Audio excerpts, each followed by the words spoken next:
on? Leave the saving the world to the men? I don't think so. I don't think so.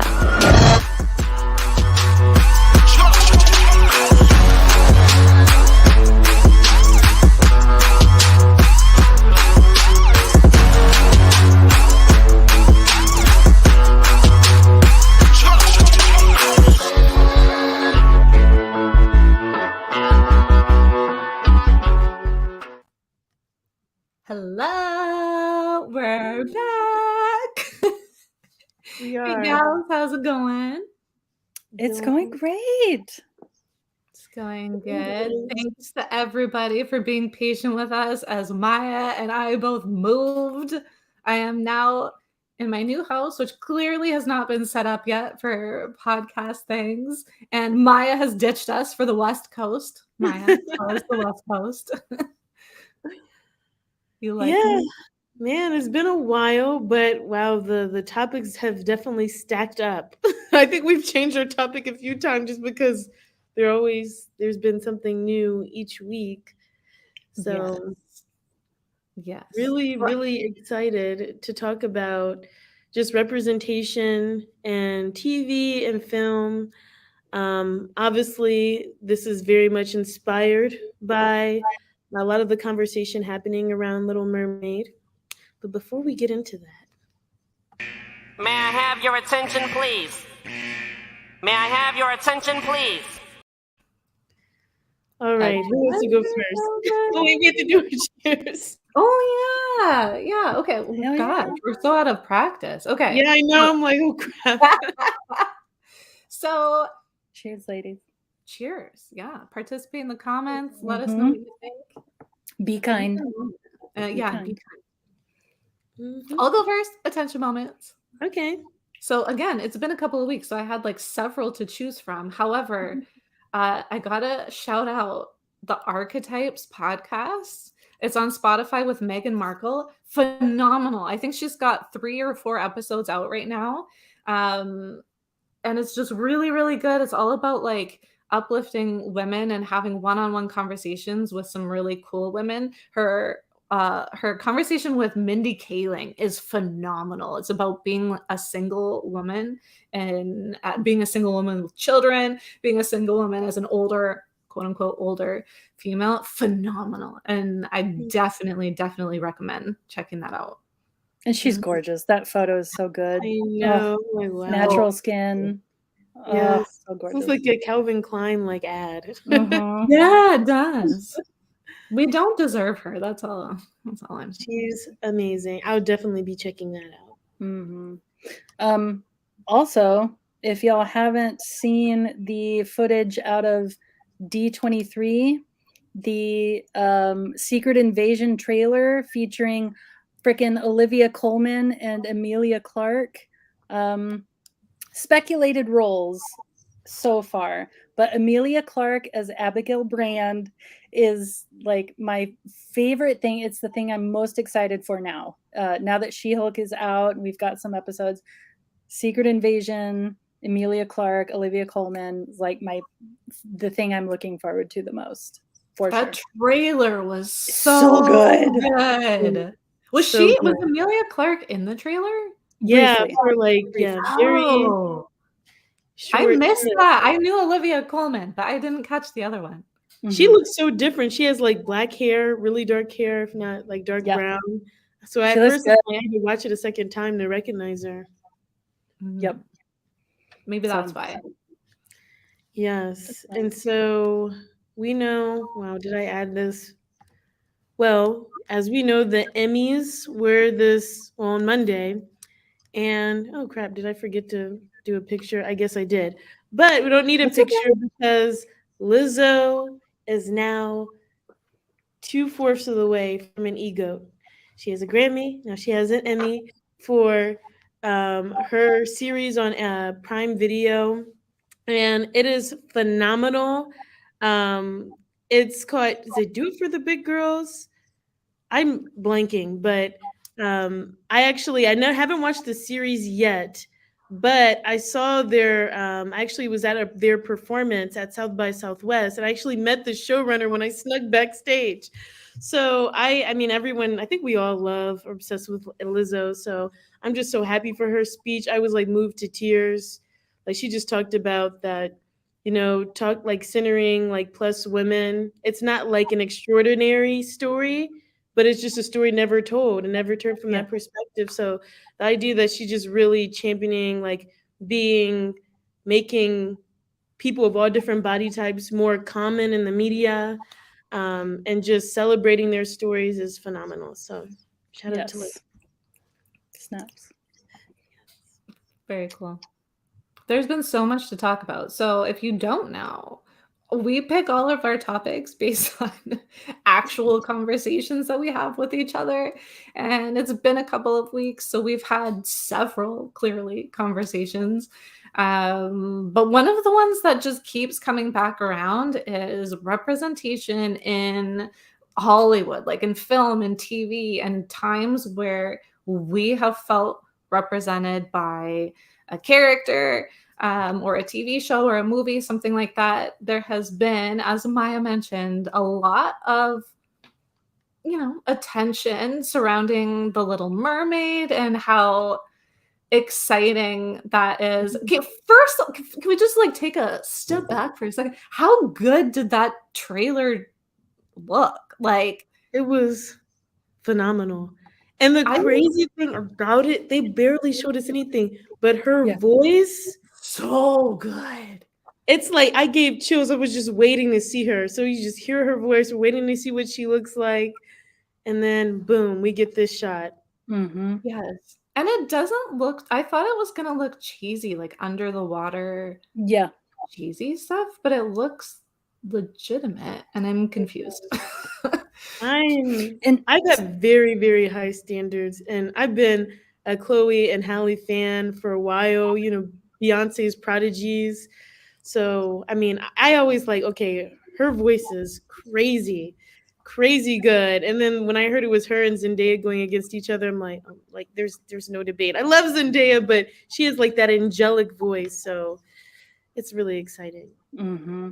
And so many times, talking about the voice, so many times Disney hires actors based on their level of fame rather than their level of talent, and I'm so tired of that. And so this casting is like is perfect, and I can't wait. I mean, I loved Beauty and the Beast, and so not trying to shit talk, but live action Beauty and the Beast was like I really was disappointed. But this I am very stoked for. Very stoked. I can't wait. And then even the actor they had for Prince Eric, because I think Harry Styles turned down the role. But I don't know if you watched that movie, A Dog's Way Home, I think it was. It's like the same guy in that. I don't think he's in a lot of stuff, but he's so adorable, and like he's kind of too on the up and up rather than like a Harry Styles level. So I love how they're kind of just using this project to springboard people's careers. Mm-hmm. Yeah, I'm glad that Harry Styles is not involved. Right. I don't know. Kind of tired of him, but like, yeah. So it looks great. There has been some backlash, which is unfortunate. However, there's also been some videos coming out of moms filming, particularly their Black daughters, react to seeing that who Ariel is. Have you guys seen like these videos? No, I want to. Oh, they're so cute. Oh my goodness. And it's crazy too to recognize well, sorry, go ahead and explain the videos for Kara. Okay, so in the videos that I've seen probably like 10 to 12. The girls age between, I would guess, 3 and 16. And in a lot of cases, they're just like in awe, like, oh, and she's black, she's brown. Like they keep saying stuff like that. And like, oh my gosh, mom. And like there's girls bawling because they feel seen for the first time in a long time. And it's just such a special moment. Like putting aside what people's like people our age, older, whatever, I just want to be clear that this movie is not for you. Like this movie is for the next generation of kids. So I don't really care what people's opinion, like adults' opinion are of who they think should or shouldn't play Ariel or why they do or don't think that it's important to have this. When you see how it's impacting the next generation, it like when we grew up, the princesses that we had to look up to were basically all white, except for Pocahontas, which is, you know, a borderline not okay movie that we should get rid of. And Mulan, which is a badass princess that we love, who is constantly not being included in the princess list, right? And then Jasmine, who kind of more like a side character. It wasn't even her own film. Yes. Yeah. So we didn't And get Tiana came way later. Yeah. I saw that for my 16th birthday. Yeah. Exactly. So we didn't get anything. So the next generation is coming up with you know, movies like Turning Red and Moana and even oh gosh, what's it called? Merida? Like what? Oh yeah, Brave. Brave with the big red hair was so different, and like all of these things, not just, you know, Mulan and Pocahontas, they're actually getting. Yes, Shannon, thank you. Thank you for backing me up. Yes, and Tiana was a frog for most of the time. Right. That's a great point. Yes.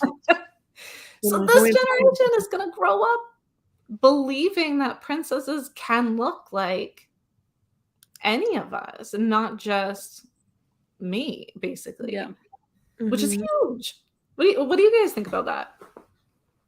I think it's phenomenal. I think, and it's crazy to see how those little girls are reacting because, like you said, when we were growing up, it was even like the representation was like very little. And so then these are girls that know Black Panther, that have seen Doc McStuffins and like shows like that. And then like how just seeing this project still just made it feel magical. Like that just was everything to me. And again, I just love how the idea where a lot of people were talking about like, oh, you know, Hans Christian Andersen, whatever, he's white, he's Danish, whatever, she's supposed to be Danish. Like these are fictional characters. So I love the fact that we're like exploring like anyone can look anything. Like this is all fiction. So it doesn't matter someone's skin color. Like we're just celebrating like this is what a princess can look like you said, Kara. So it's really exciting. And I just, again, her talent in itself speaks volumes. It's not just her skin color. Yep. I would also like to point out to those people that there are more like Danish people can be other things than just white. Exactly. I'm like, okay. it's very weird. And they're like, yeah, white Danish. I'm like, well, yeah, Danish people can be all like shapes, sizes, colors. Like it doesn't, there's not one Danish person. Very cringe. No. Yeah, and Shannon points out mermaids are fictional. Like scientific reasons why Ariel is white. Okay. Yeah. This cartoon made up character, but yeah, so as we were talking about this, we were kind of digging through some of the stats that we could find because we can talk about, you know, that we want representation to be changing or that like why it's important for females particularly. So I found one stat that talked about film reviewers, and at first I kind of skipped past it and was like, no, what's the good stuff? And then I went back to it because it was, you think about movies like Captain Marvel or TV shows like Miss Marvel, She-Hulk. Sorry, we're big Marvel fans. Or Little Mermaid and stuff like that, and that get like review bombed and stuff. And then 70% of film reviewers are male. like as of 2022, and they're looking at people who actually get published on sites like Rotten Tomatoes and stuff like that. 70% are male. And then I was like, oh, That's making sense now. It makes a lot more sense. so much more sense. Women. That's very sad. And even like, we talked about it in our MCU episode. It's crazy how, especially like white straight men, it's like this is their response of, hey, women are taking over, or she should be this color. She, try to indicate like basically anything that is not white man, that uncomfortable feeling that they have that they're not being represented in the way that, whatever they think is acceptable. Those are minorities for the past however long we've been in this country. So it's so funny how like the roles are reversed, where I'm growing up before Sister being 100% satisfied with Mary-Kate and Ashley, because even though I was like a minority, like I never even thought like, okay, hey, I'm missing out on representation. And so for the fact that like a lot of guys are taking offense to there being more female representation, like, maybe you should put in the shoes of people who have historically not been represented. So it's funny how a lot of people are okay with it, like in the minority community, not okay with it, but like, really haven't seen us complain like a lot about that. But now it's such a horrible thing that it's being flipped. So very cringe, but. Because you can see yourself represented in other people.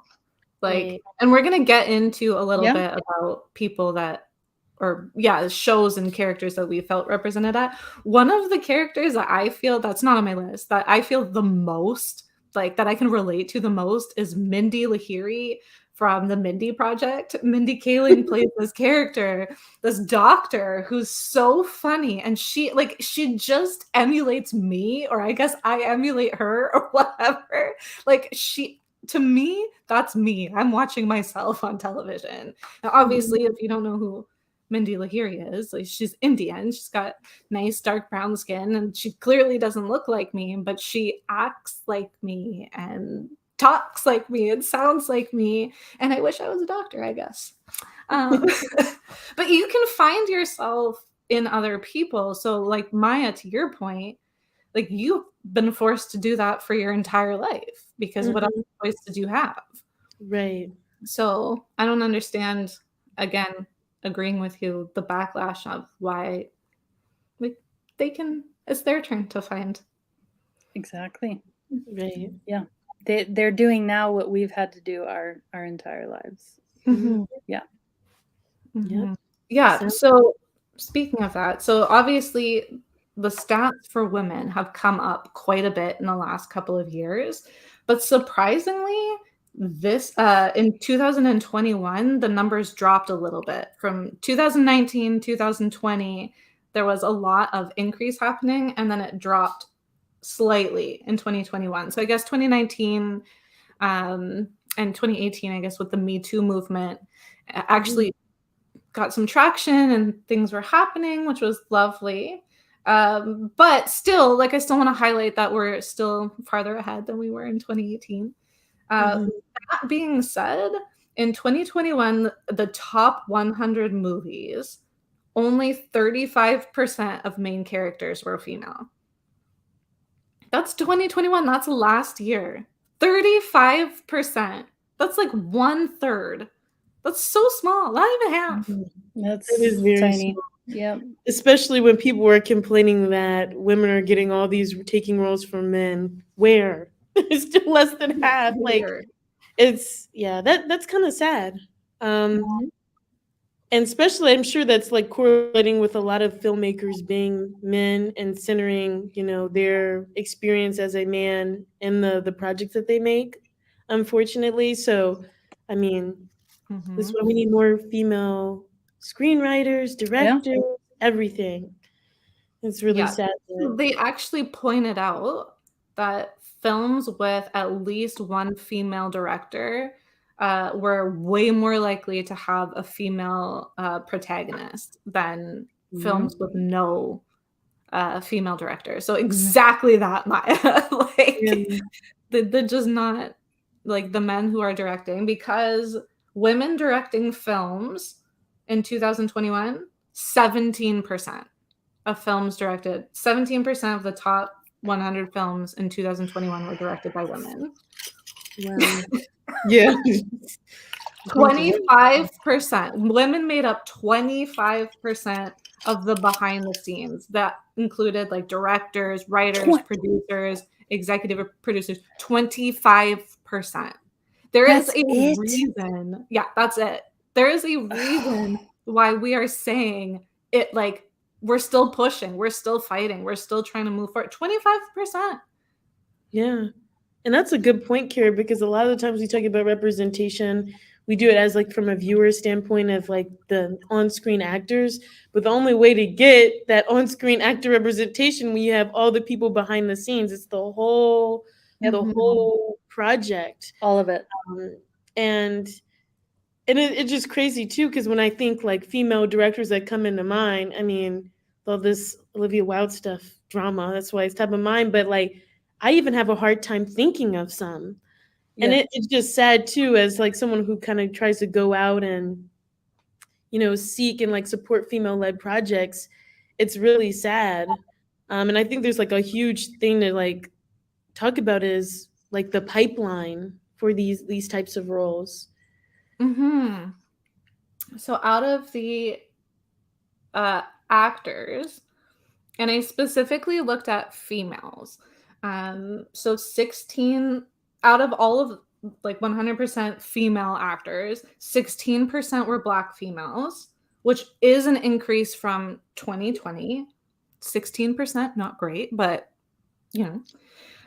13% Latina, which doubled from 2020, and 10% Asian American, which also doubled from 2020, which means that in 2020 it was 5% Asian, 7% Latina, and I think it was like 11 or 12% Black.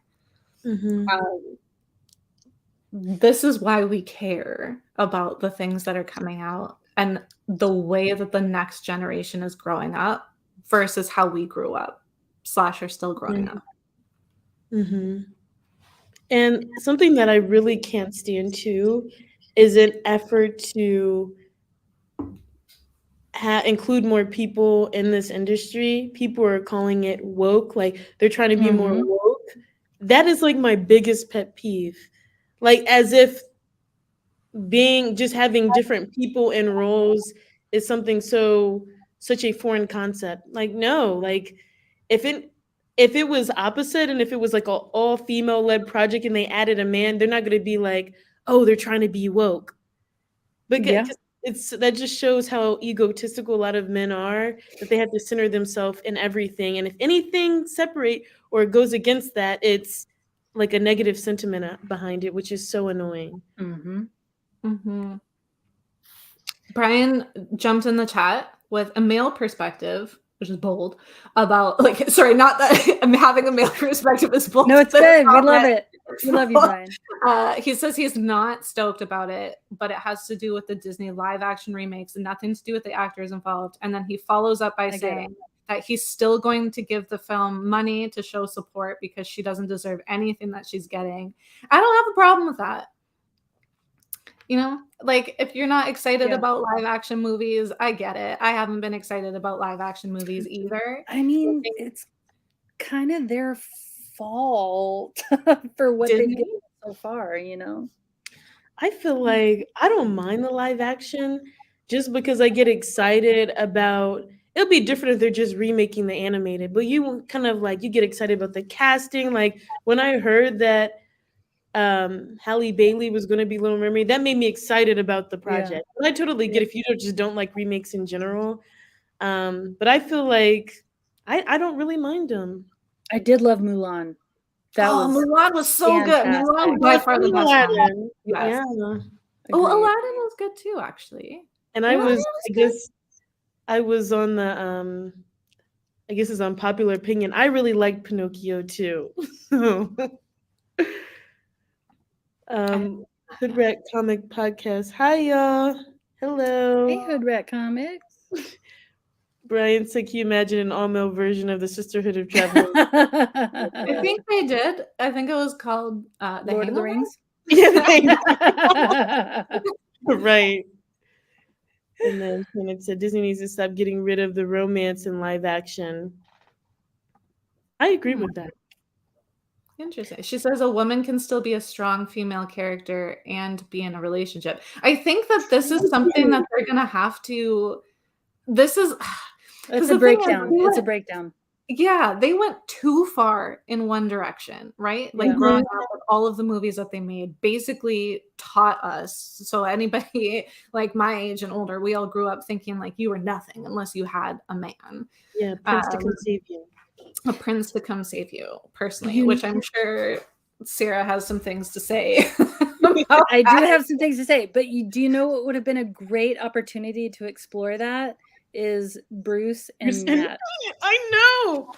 So I'm thinking, like, I definitely feel that, Shannon, because it's like one extreme to the other. I see the same thing for a lot of Black characters, where you're trying to go so far away from like the thug, like problematic stereotype that now there's a lot of like, I think of homeboy Sterling K. Brown from This Is Us, like the perfect, unflawed, perfect dad, perfect husband type of, and it's like same thing with women. Like, she can't be domestic at all. She has to just focus on work, and that's the only thing she wants to focus on. And meanwhile, we have people like Steve, Tony, that are like, they can have a relationship, they can save the world. They're multifaceted, and we definitely miss that with a lot of those. So I definitely agree. Brian's comment. I'm so sorry. Brian's comment. I know we don't love Frozen here, but Anna and Kristoff's relationship in Frozen 2 is perfect to me. She does everything she wants. He supports her and she wants him around. But he's also like, just like, one of the things he said, one of the lines he has is, my love for you isn't fragile. And it's like, it's so supportive of her. And he said, another one of his lines is, I'm here, what do you need? And it's like, it's just so good. Yes, I agree. It's a great one.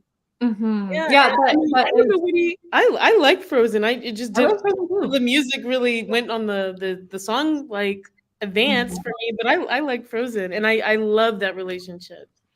Yeah, Frozen actually is a good call. I also not on my list. I felt tremendously seen in Frozen by the relationship between the sisters and how like the one sister just like will do whatever she can for her others. I felt tremendously seen by that. Yes.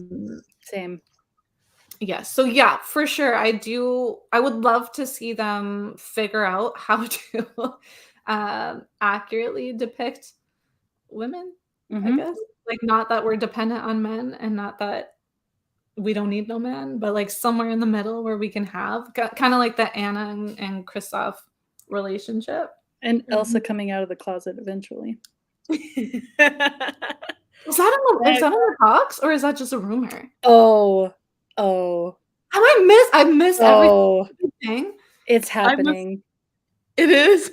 Oh, it's happening. It's happening eventually. I'm just, it's a receipt. It's a receipt. Ignore me. I've had wine. But I'm hoping that better representation. It's almost like we had to go one way. Now that we're like kind of meeting in the middle in terms of making women more multifaceted in the roles.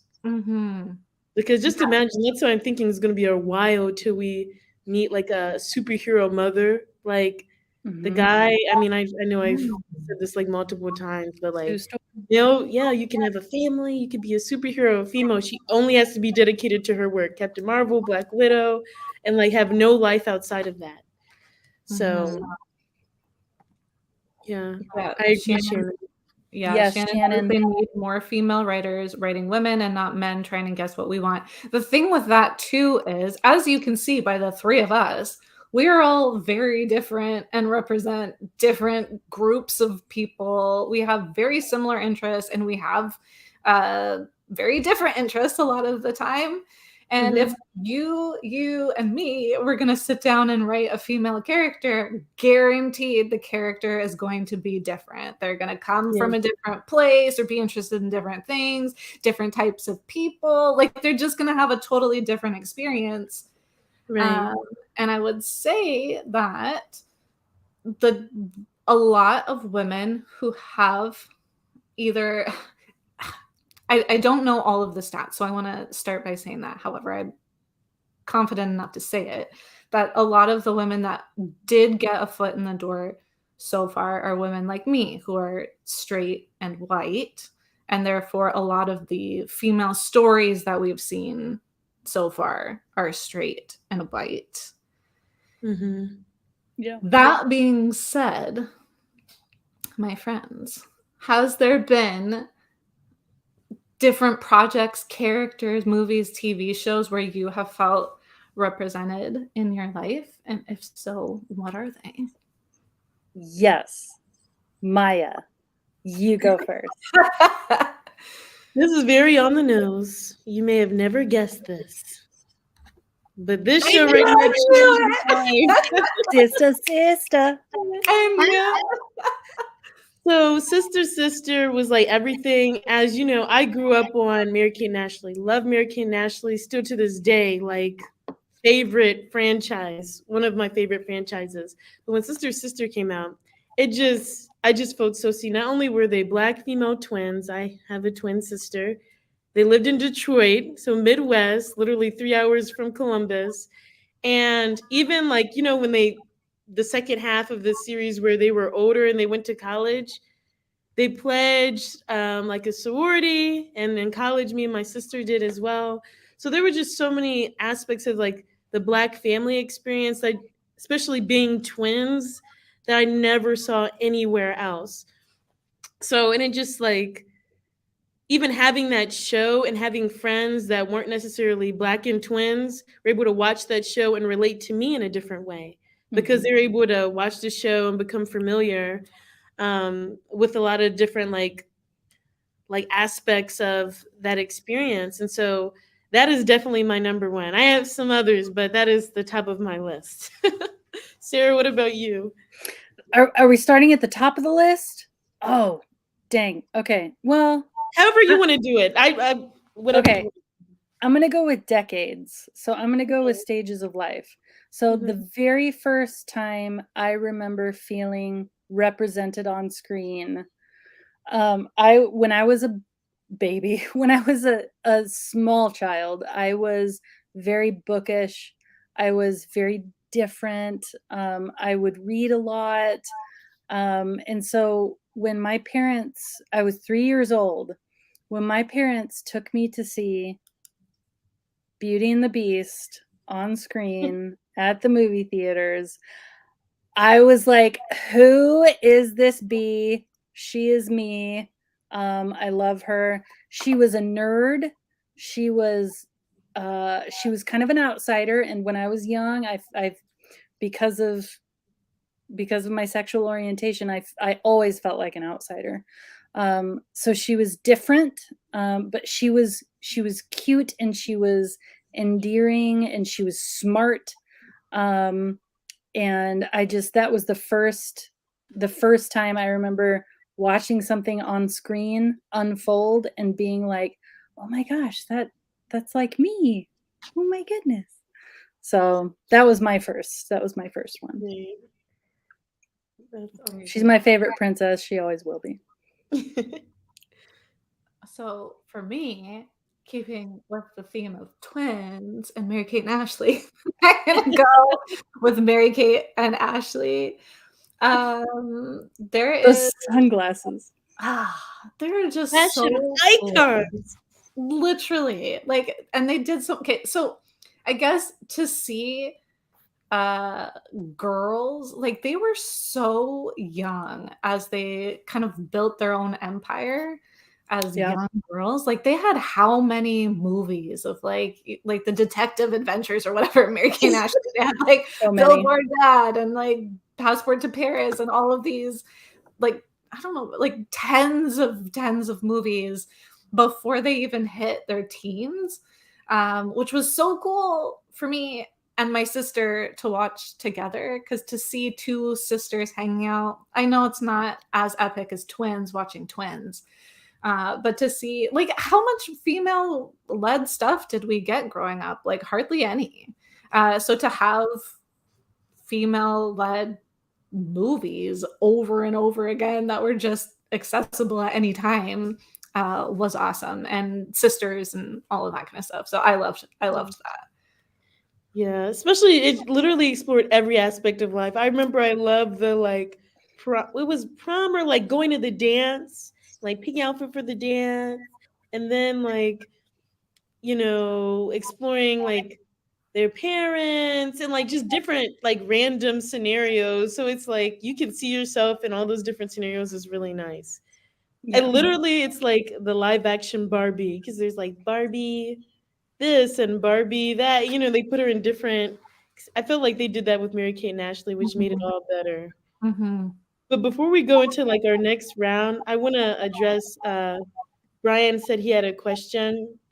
He says, sorry, what do you say to this? 18% of actresses are African American female, but African American female is about 7% of the population. I get it's not exactly apples to apples comparison, but I can see someone arguing that from a sheer ratio. How will you argue that? I know my personal take is the amount of actresses doesn't equate to representation. A lot of Black women are like the side characters, the best friends. A lot of minority groups are casted in roles that are very minor. So I would say a more accurate comparison is like lead films or like starring, because I mean some of the roles are so small that it was not even worth talking about. So like the number of actresses and then the number of the population, you don't know what type of roles they're taking. So that's my response to that. That's a good response. Yeah. I would also say that okay, so you also have, because when we talk about representation, we want to say that my life can be represented somewhere on screen. Maya's life can be represented somewhere on screen. Sarah's life can be represented somewhere on screen. I am 100% sure that Maya's life is not represented on screen most of the time, because I'm pretty sure that Maya is not a side character in a life filled with main character energy only. Yes, or her own life. Yes, filled with like 95% white people that she interacts with all day long, and that's it. Like, no, that's not accurate of her life, nor is it accurate of my fiance's life, who has other Black friends and family and people of color of different backgrounds and people with different sexual orientations and all that kind of stuff. So him being the sole side character, as Maya mentioned, in a movie is not representative of his life. So stats, one thing or the other, stats is just paper. It's not actually your life represented. So that's why we're talking about representation, because it's more than just having, okay, we've met the quota of Black people, of Asian people, of queer people in this film, and directors and whatever. Like, we're not trying to get a quota. We're trying to get to the point where when I'm raising my kid, they're going to see a life that's just as much for them as when my niece and nephew see people. So that's, at least for me, why I care about that. And something that made me think, like, and just because there's a Black character present doesn't mean they're being represented. There's a lot of projects where you don't actually explore Black culture, for example. So like I could watch, I'm trying to think of like an example of like a show like Codename Kids Next Door, like number 4. That's representation, but it's like I don't see like Blackness really shown through her character outside of the way she talks. And I mean, granted, I mean, for a lot of people that's great, but like for me, I think representation is also like that familiarity with like life and lived experiences. So that's where I'm thinking. Any thoughts? Like Pocahontas that we already talked about. Pocahontas absolutely, for real, does not depict properly Indigenous people. Right. Oh, David said, do NPCs count as side characters? Not even that. There's a lot of NPCs. And that's funny because I know for the In the Heights, which I loved, but there's a lot of criticism because it's literally in Washington Heights where there's a lot of Afro Latinos. And then they were like, well, you didn't see it represented in the dancers. And those are NPCs. Like, I'm sorry. Like, so I that's funny that you mentioned that because, yeah, you can easily throw like a Black person in the background, a dancer, but that doesn't mean that like representation is really happening there. Mm-hmm. Yeah, good question from Brian, because I think that happens a lot. You do hear a lot of people talk about that kind of stuff for like trying and bring in stats. So hopefully that helps somebody. Hopefully our explanation helps somebody. Exactly. Good point. Okay, next round. Sarah, you go first this time. Yes. Me? Yep. Yes. Okay. So again, like in the vein of bookishness, just smarty pants, independent woman. I gotta go with my girl, Ellie Sattler, Dr. Ellie Sattler. Jurassic Park.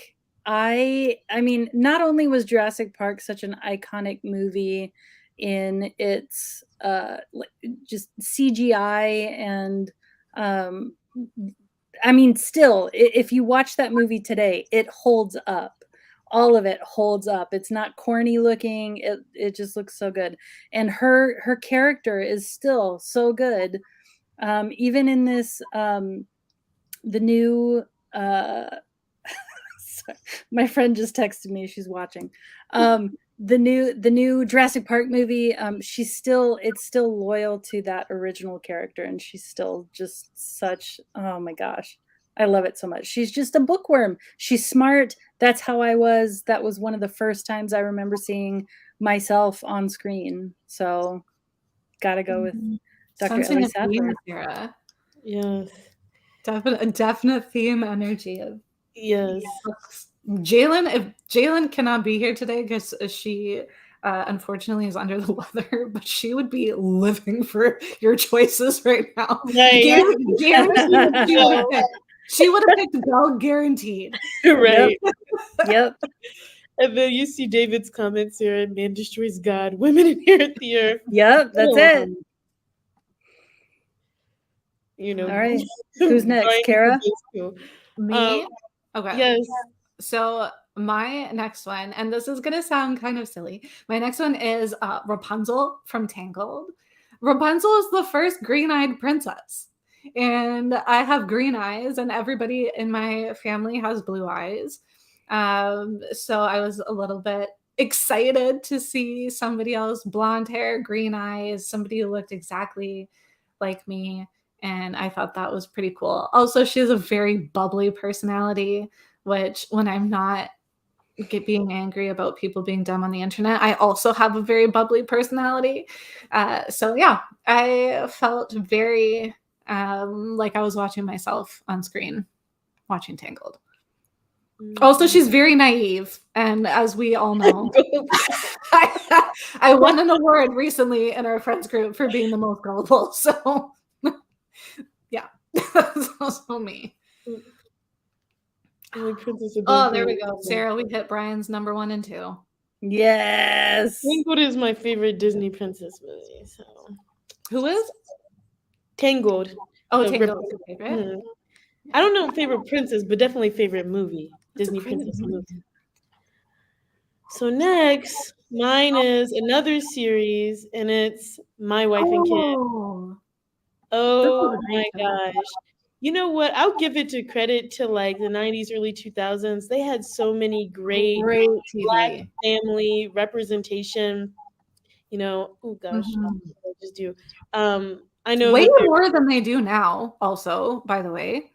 Yeah, like I feel like you had the Bernie Mac show, you had the Cosby Show, Fresh Prince, and it's like Girlfriends, Moesha. Yes. The Game.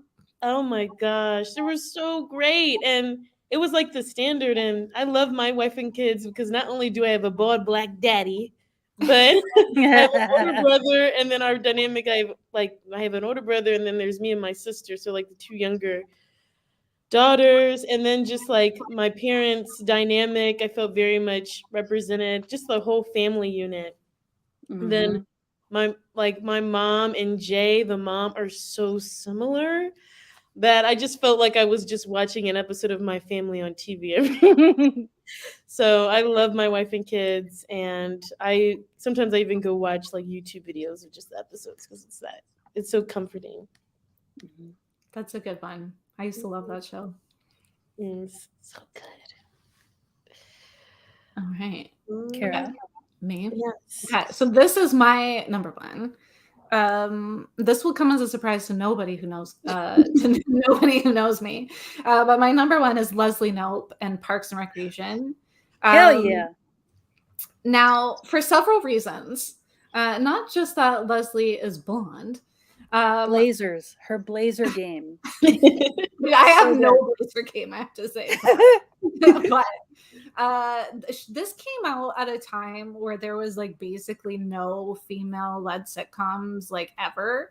Not only that, but she came out with this show and there was just like article after article about, but women aren't funny. Women can't be funny. Like she's not going to be strong enough to carry the show. And then lo and behold, it's still popular. Like it's still going. And she led the show as a blonde female who is smart, who was also funny, who was a little bit like neurotic and intense about things, and just sweet. like me. Thank you. Sweet.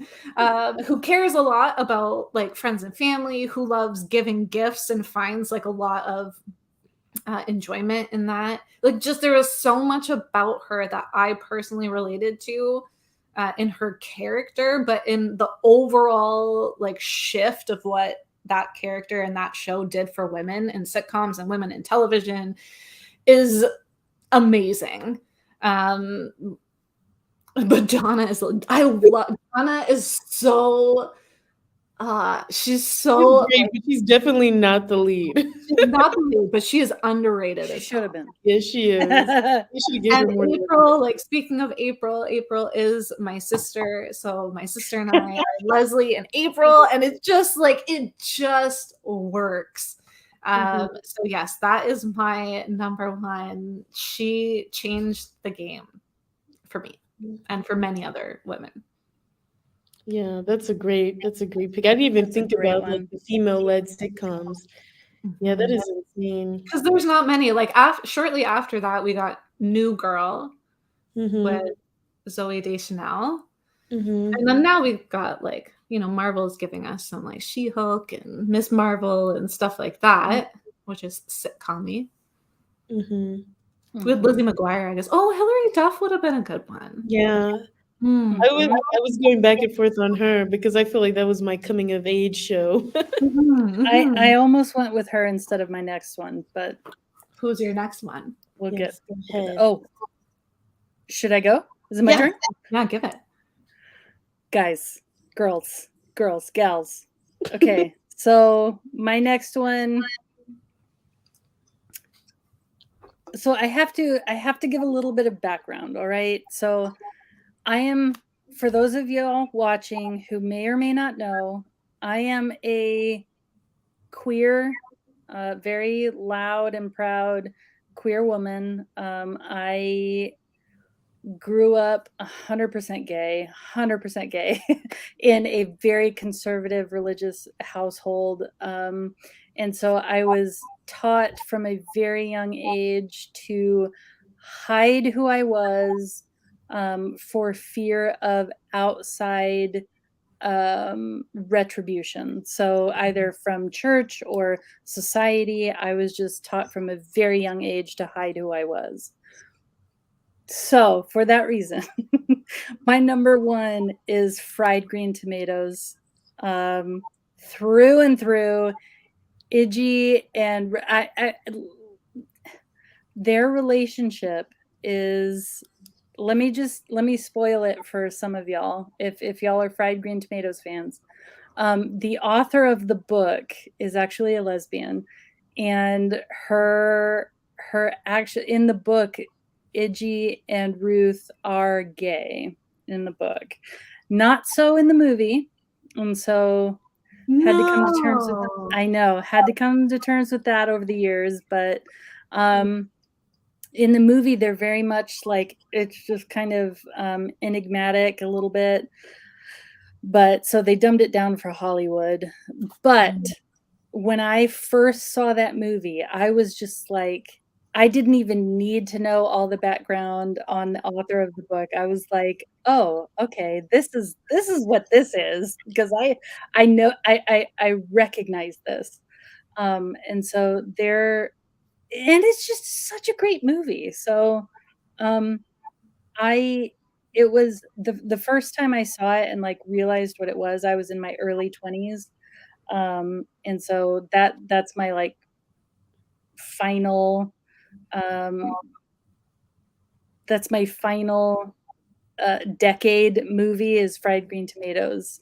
But then after that, after I have one honorable mention, and that is Eternals, where Chloe Zhao finally allowed an on-screen kiss for the Marvel Cinematic Universe between a same-sex couple.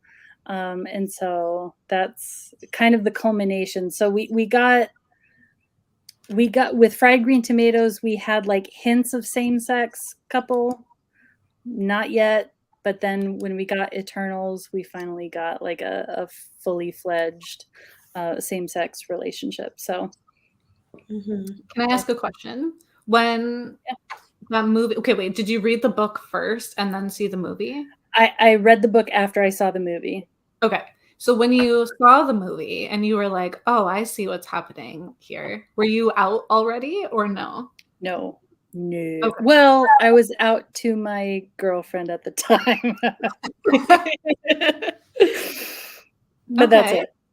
Okay. So how, like, did it play a role in your like general peace of mind, in your mental health, in your ability to come out, or like how did that That's a help good with question. That's a really good question. Yeah, I mean, just representation, period. It makes you feel like you've got somebody in your corner that understands what you're going through and has been there before and can see you through it. And so for me, that movie, I watched that movie over and over and over again. I mean, mostly because I was obsessed with it, but also because the part of that obsession was seeing myself in these characters, and I'd never experienced that before. So yeah, I hope does that answer your question? Yeah, and I think that, like, thank you for sharing.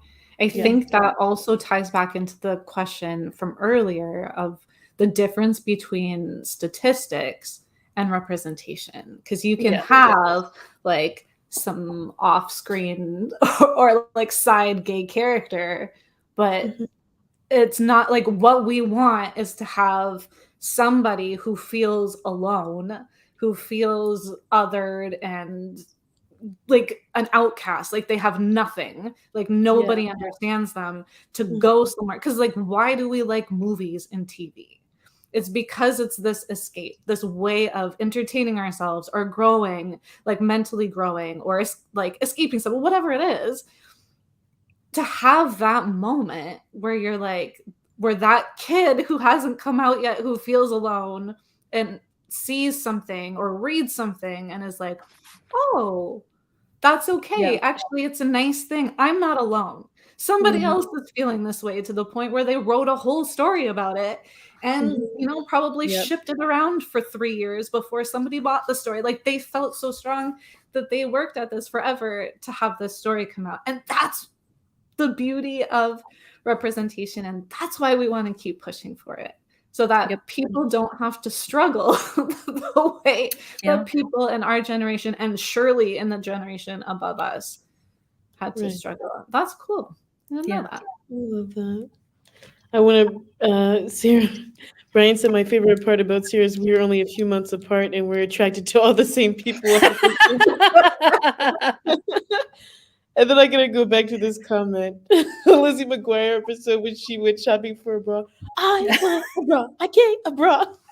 Vividly remember that episode. Let me also, though, Brian, I know that that makes boys uncomfortable. Representation from a girl's point of view when you are that age and you feel awkward as shit trying to figure out what a bra looks like or this and that. And suddenly, because you can't talk to your friends about that. You really don't want to talk to your mom about that. If you're like me and you're an older sister that doesn't have an older sister myself to like be cool enough to like talk to about it, that's where it matters. Like Lizzie McGuire coming in and teaching us about going bra shopping and how horrible it is and how awkward it is, and you just have to do it. And you're like, okay, if Lizzie can do it, I can do it. Right. Great representation, Paul. We'll add that to the list. Okie doke. So my last one, and it's so funny that we started this conversation with Little Mermaid, is the Brandy Whitney Houston Cinderella movie. This movie, my gosh, my sister's obsessed. I don't know if she's watching, but so good. And I think this is probably my live first action one. Yes, the true live action. Brandy had braids. She's a princess with braids. Like, that's just insane to me. Like, it was insane. And then Whitney Houston, her singing Impossible. So good. And, you know, first time seeing like a black princess. She's just everything. It was my first, I don't know if it was Cheetah Girls. No, I wouldn't even consider Cheetah Girls. My first interracial couple, because he was Filipino. Mm-hmm. And I'm like, oh, wow. Like, I never even seen that too. So like being able to just see interracial couples from that lens as well was really great. Brian says he remembers it. Yes, the music was phenomenal. And just like the idea, and I know people say like constantly having young girls strive to be a princess can be problematic, X, Y, and Z. But at that time, knowing that was the standard, like princess was like the number one gig as a girl when you're a young girl. Like, being like a black girl with braids was everything. And like not even just a fair skin, because that's very common. I would even say like most like black actresses, it's like the Zendayas, the Laura Harriers of the world, very fair skin. So seeing someone like brown skin, dark skin was great. And it's great. It's just a phenomenal movie, and it always stuck with me. Well, you know how I feel about interracial couples. Right. They're my favorite thing, and I could talk about them forever because I'm part of one. Not just because I'm creeping on people. Just to be clear. That movie was amazing.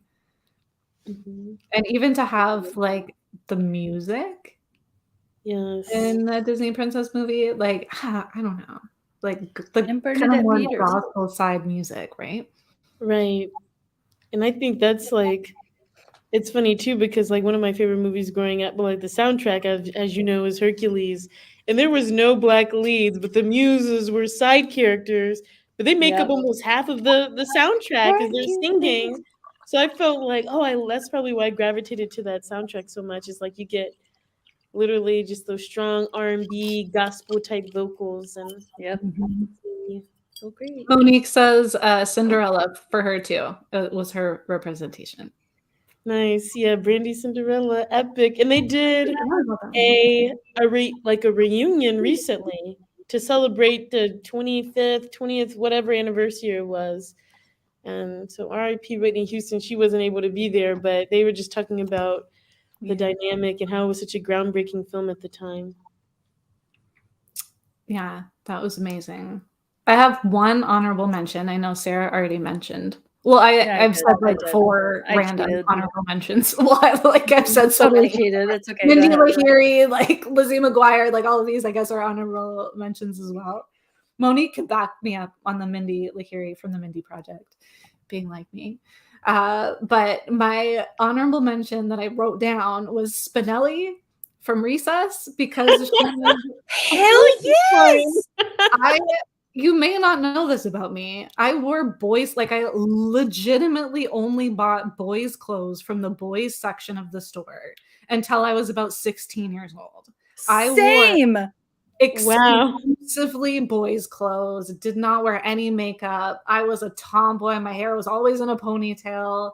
Like, I loved sports. Like, I still love sports, just not as much. And like, I just loved Spinelli because she was a tomboy, and did not care. Like, she was not bothered by other people's opinions. She was super like confident, and she would go fight you if you had something to say.